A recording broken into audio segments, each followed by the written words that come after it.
Student, Bhagwati शिक्षक प्रशिक्षण की ऑनलाइन क्लासेस जारी हैं। इसी के साथ में कल जो हमारा टॉपिक था वो गामक विकास के सिद्धांत, हमारा गामक विकास चल रहा है। अर्थ, परिभाषाएं और सारी चीज़ें हमने देख ली है, विशेषताएं देख ली, महत्व देख लिया। इसी के साथ में कल हमने सिद्धांत देखे थे।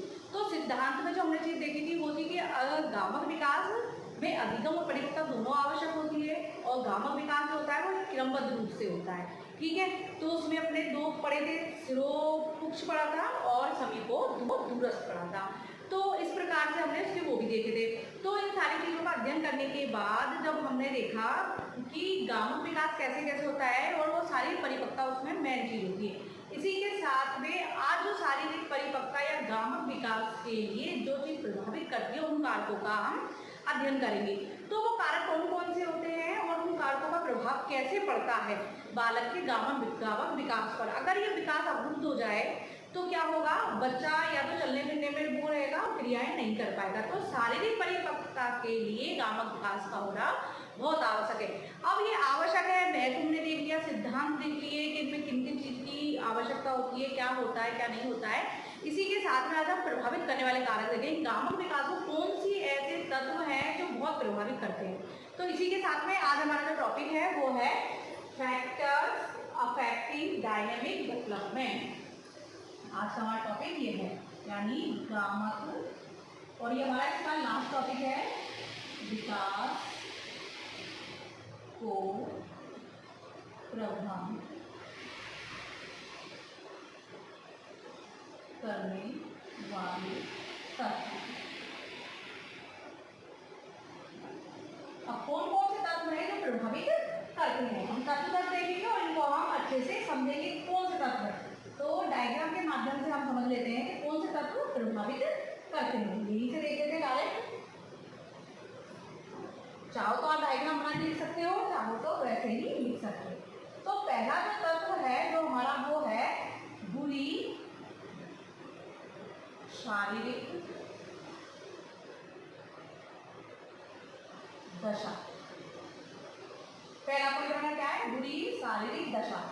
अब बुरी शारीरिक दशा कैसे, तो बुरा क्या है, इसके अंदर क्या चीज है, तो बालक का जो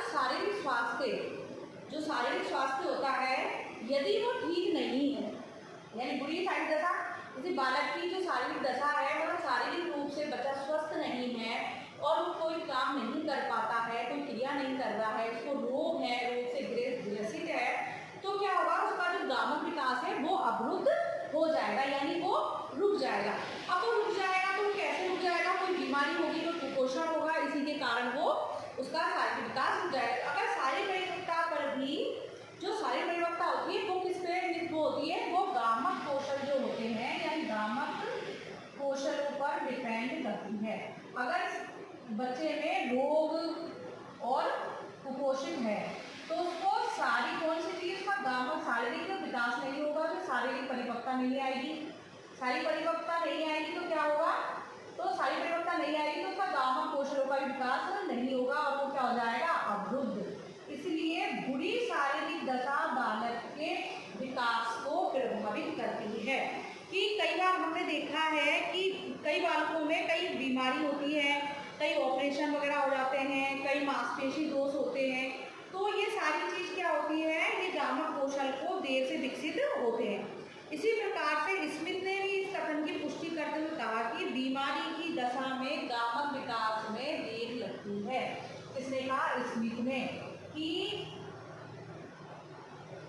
बीमारियों के कारण शारीरिक उसमें विकास में देर लगती है, गामक विकास नहीं हो पाता है। क्यों, क्योंकि बच्चे में अगर बीमारी है तो और भी जानते हैं कि अगर छोटा बालक है, हम सभी को मालूम है इस चीज़ का कि अगर कोई बच्चा कुपोषित है, रोग है या किसी कारण से किसी चीज़ों का ऑपरेशन हुआ है तो उनमें क्या होता है, जो गामक विकास है वो रुक जाता है, अवरुद्ध हो जाता है।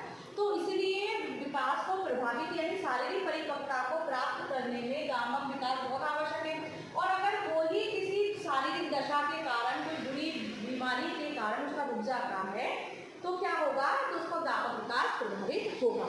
तो आपको समझ में आ गया कि क्या होगा बुरी शारीरिक दशा में। तो हमारी पहला पॉइंट था बुरी शारीरिक दशा। तो हमने इसको समझ लिया कि बुरी शारीरिक दशा मतलब यही है, कोई ना कोई बच्चा बीमारी से ग्रसित,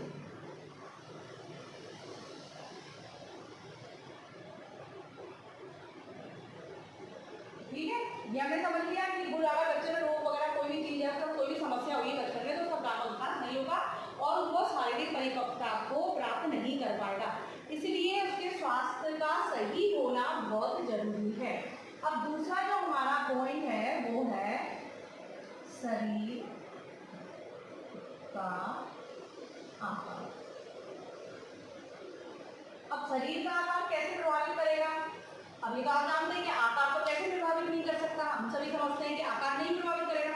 तो बालक के शरीर का आकार उसके बैठने, खड़े होने, चलने, उसके संबंधित कौशल को प्रभावित करता है। यानी बच्चे का शारीरिक आकार का मतलब यही है, कई बच्चे पतले दुबले होते हैं, सिंगल हड्डी टाइप के कहते हैं ना, सिंगल हड्डी सा है, इसमें पावर वजन होगा ऐसा हुआ, तो कुछ बच्चे शारीरिक रूप से बहुत कमजोर होते हैं, तो कमजोर होते हैं और वो पतले दुबले दिखते हैं, तो वो क्या होते हैं, उन बच्चों में एक्टिविटी ज़्यादा होती है। जो पतले दिखते हैं वो जल्दी क्रियाएं करते हैं, जल्दी चलना सीखते हैं, उल्टे मोटों की तुलना में। कई बच्चे हष्ट-पुष्ट होते हैं तो चलने में दर्द लुढ़कते रहते हैं, छोटे बच्चे होते हैं तो खड़ा होना बैठना इधर, तो पतले वाला जो होते हैं शरीर से तो वो जल्दी चलना सीखते हैं, जल्दी क्रिया करना सीखते हैं। तो शरीर के आकार का भी बहुत प्रभाव पड़ता है इसमें गामक विकास को प्रभावित करने में। कि शरीर का आकार अगर बच्चे का सही है तो उसमें कौशल का जल्दी से उसके कौशल को जल्दी सीख लेगा, चलना फिरना जल्दी सीख लेगा।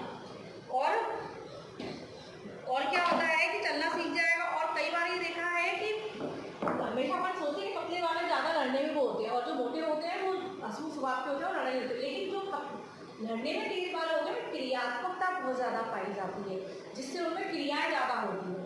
तो इसी प्रकार शरीर का आकार भी गामक विकास को प्रभावित करता है। जो बच्चे शरीर से पतले दुबले और होंगे तो वो जल्दी चलना सीखते हैं, अपनी क्रियाएं जल्दी जल्दी कर लेते हैं, और जो शरीर से उसी के विपरीत होंगे तो वो क्रियाएं बहुत देर से करते हैं, कम जल्दी से चलना नहीं सीखते हैं, बैठना जल्दी नहीं सीखते हैं, खड़े होना जल्दी नहीं सीखते हैं। इसलिए शरीर का आकार भी प्रभावित करता है। तीसरा है हमारा वो है बुद्धि। अब बुद्धि मालूम है कि मन बुद्धि और अपन ने प्रतिभाशाली और प्रखर बुद्धि ये सब पढ़ा हुआ है। तो बुद्धि कैसे प्रभावित करती है, गामक विकास को बुद्धि कैसे प्रभावित करेगी? कि हमने देखा है कि जो बुद्धि मन बुद्धि और ऐसे बालक होते हैं तो वो क्या करते हैं, जल्दी शरीर में आकार जल्दी प्राप्त करते हैं, क्योंकि वो मानसिक रूप से कोई चीज़ का वर्णन नहीं लेते। तो 2 वर्ष की अवस्था में बुद्धि तथा गामक विकास के सहसंबंध का ज्ञान होने लगता है। यानी बुद्धि और गामक विकास दोनों का ज्ञान हो जाता है कब? 2 वर्ष में। जिन बालकों का बौद्धिक विकास अवरुद्ध होता है उनमें गामक कौशल भी अवरुद्ध होता है। बुद्धिमान बालकों में गति अधिक पाई जाती है, ठीक है, और विद्यालय पूर्वावस्था बुद्धि और गामक संबंध प्रखर में देखे जाते हैं। यानी जो बुद्धिमान बालक होंगे वो क्या होगा, जल्दी क्रिया करना सीखेंगे, जल्दी चलना सीखेंगे, सब कुछ सीखेंगे। और जो मनोबुद्धि वाले वो सीखते हैं लेकिन उनका मानसिक विकास नहीं होता है, तो मस्तिष्क से वो अपनी स्वयं से क्रिया नहीं करते। एक बुद्धिमान बालक क्या अपनी क्रियाएं जल्दी ही करना सीखते हैं, कोई चीज़ पकड़ना, उठाना, किसी चीज़ के प्रति आकर्षित होना। तो ये 2 वर्ष में बालक क्या करता है, 2 वर्ष में उसका गामक विकास और बुद्धि का विकास होने लगता है, वो अपनी बुद्धि का प्रयोग करने लगता है। तो बुद्धि का जो बच्चा प्रयोग करेगा, जो बुद्धिमान बालक होगा वो क्रियाएं जल्दी करेगा और उसका गामक विकास भी अवरुद्ध नहीं होगा, उससे जल्दी होगा, क्योंकि उस बुद्धि के प्रयोग से वो अगर एक स्टेप चला दूसरा भी स्टेप वो पकड़ के चलने की कोशिश करने लग जाएगा। तो बुद्धि भी बच्चे को बहुत प्रभावित करती है और 2 वर्ष में बालक का क्या होता है, बुद्धि तथा गामक का दोनों का ज्ञान होने लगता है। अब अपना जो तीसरा पॉइंट, चौथा पॉइंट है, चौथा जो अपना पॉइंट है वो है मांसपेशी विकास के अवसर ना मिलना। मांसपेशी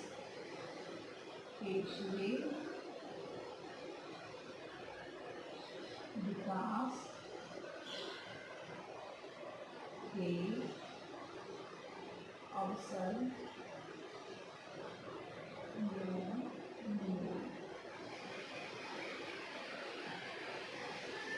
अब ये पॉइंट है, ये गामक विकास को कैसे प्रभावित करता है, मांसपेशीय विकास के अवसर न मिलना। यानी मांसपेशियों, कई बार आपने देखा है कि अभ्यास के अवसर के अभाव में गामक विकास पूर्णतः प्राप्त नहीं कर पाता है। जो बच्चे सदैव गोद में पलते हैं, सोफे पे रहते हैं और उनको मिट्टी में खेलने के अवसर नहीं मिलते, तो उनका गामक विकास कैसा होता है, बहुत ही ज़्यादा गामक विकास में देरी होती है। और हमने अधिकतर देखा है कि बच्चे जो क्या करते हैं, जो मिट्टी में अधिक खेलते हैं और खुले में रहते हैं तो उनकी मांसपेशियों के विकास को अवसर मिलता है। और आजकल क्या होता है, घर में बच्चे रखते हैं कि मिट्टी नहीं लगनी चाहिए, मिट्टी संपर्क में नहीं जाना चाहिए, घर से बाहर नहीं जाना चाहिए, कहीं नहीं खेलना चाहिए, इसलिए बच्चों को हमेशा बिस्तरों में रखेंगे या गोदी में रखेंगे या फिर झूलों में रखेंगे। तो उससे क्या होता है, उनका गामक विकास बहुत देरी से होता है। और जो बच्चे ओपन में उसको छोड़ दिया था जमीन पर खेलने के लिए और मिट्टी में इसमें, तो उसकी जो मांसपेशियाँ वगैरह होती है सब उसकी मजबूत होती है। क्यों? क्योंकि बच्चे को ये अवसर देने चाहिए कि जिससे उसकी मांसपेशियाँ मजबूत हो सके, उसकी जो क्रियाएं हैं, उसकी जो हड्डियाँ हैं, जो उसका स्नायु तंत्र है, ये सारी चीज़ जो पूरी बॉडी है वो अच्छे से काम कर सके। तो माता पिता को यही चाहिए कि अगर बच्चे का गामक विकास प्रभावित ना हो तो उसको खुले में उसको छोड़ने के लिए, खुद क्रिया करने के लिए छोड़ देना चाहिए। अगर नहीं छोड़ेंगे तो मांसपेशियों के विकास के अवसर उसको नहीं मिलेंगे। इसलिए कई बार हमने कहा है कि कई कहते हैं कि बच्चा छुई हुई है। छुई हुई मतलब ये है कि अगर मिट्टी में संपर्क में आएगा तो उसको कुछ हो जाएगा, तो इसलिए बच्चों का है छुई हुई। और जो बच्चे ओपन खेलते हैं हाल में उनको कुछ नहीं होगा क्योंकि उनको उसकी आदत है। इसलिए बच्चों को उसके मांसपेशियों विकास के लिए पर्याप्त अवसर देने चाहिए। इसी प्रकार से अपना 5वां पॉइंट जो है वो है अभिप्रेरणा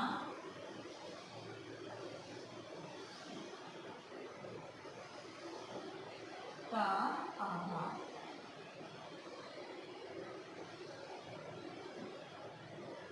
ये हो गया 5वां पॉइंट।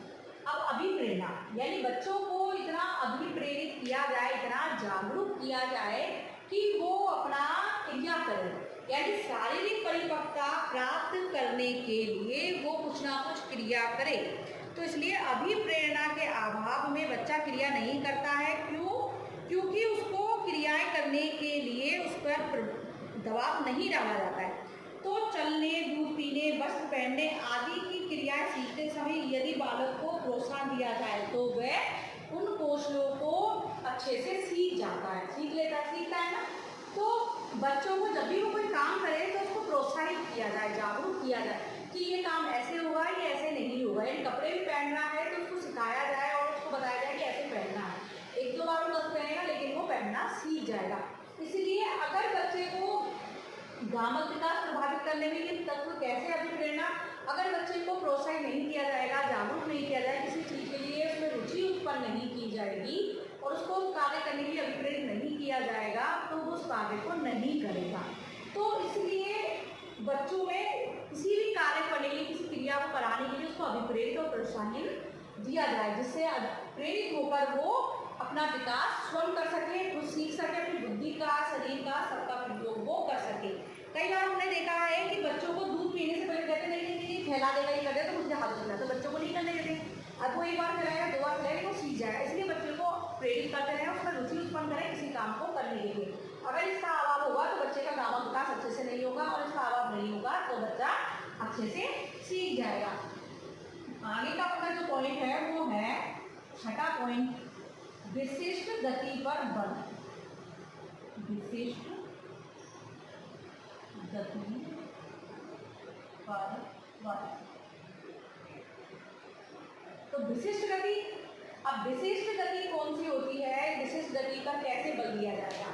तो क्या होता है, कुल विकास से पूर्व विशिष्ट गति के सीखने पर जो बल दिया जाता है उस पर भी गामक का प्रभाव पड़ता है। नृत्य, लेखन आदि ये सब समय से पूर्व बल दिया जाता है तो उसका सामान्य गति विकास को प्रभाव पड़ता है।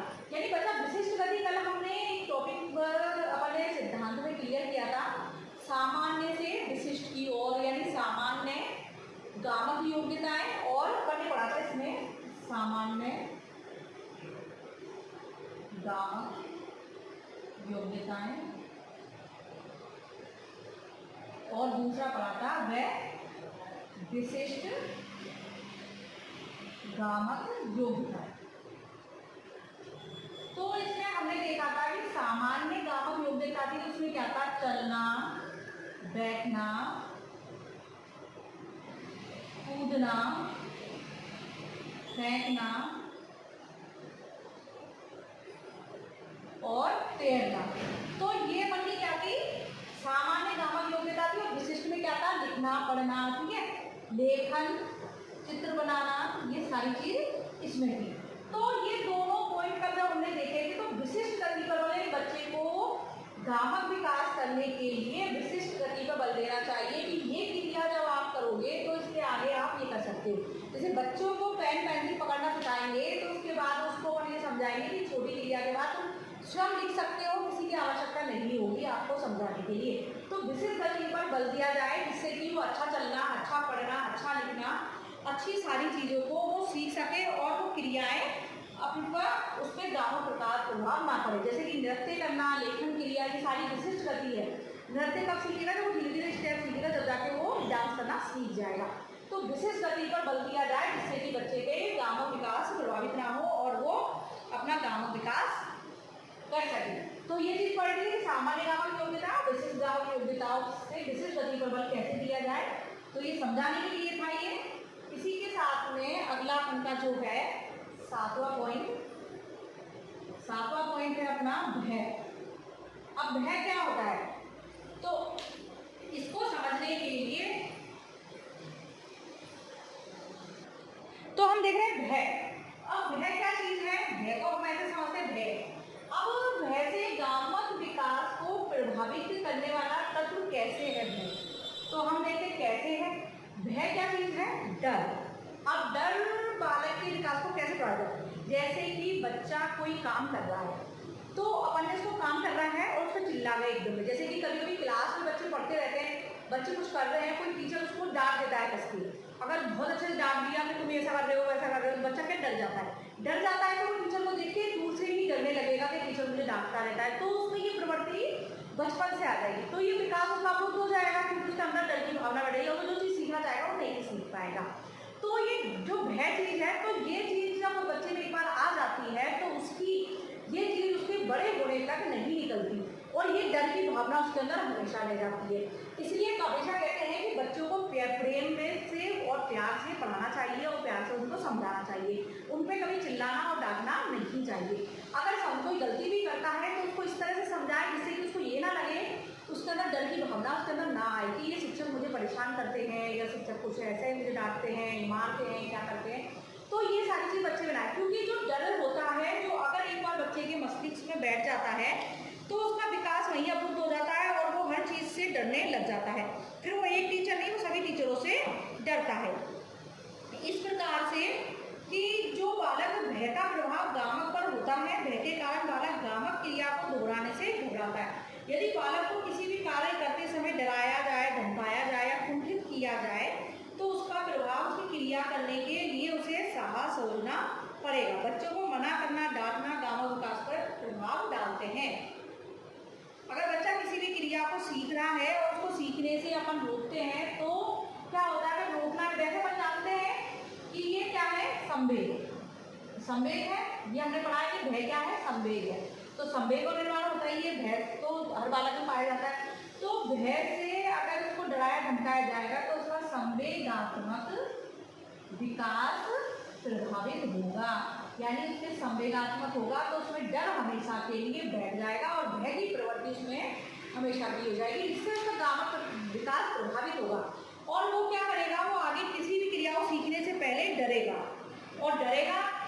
अपन कहते हैं ना बच्चे को डराना चाहिए होना चाहिए, लेकिन वो बड़े होकर उसके मन में धीरे धीरे धीरे करके कुछ चीज़ की अगर वो परिस्थिति कभी भी आई तो उससे डरने लग जाएगा।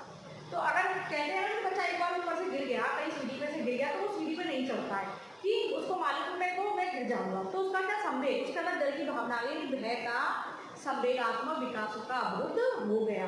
तो जब ये विकास अवरुद्ध हो जाता है तो बालक उस चीज़ को सीखने के लिए तत्पर नहीं रहता और चीज़ से डरने लग जाता है। आगे भी ये अगर वो करना चाहे तो उसको डर की भावना नहीं निकलती।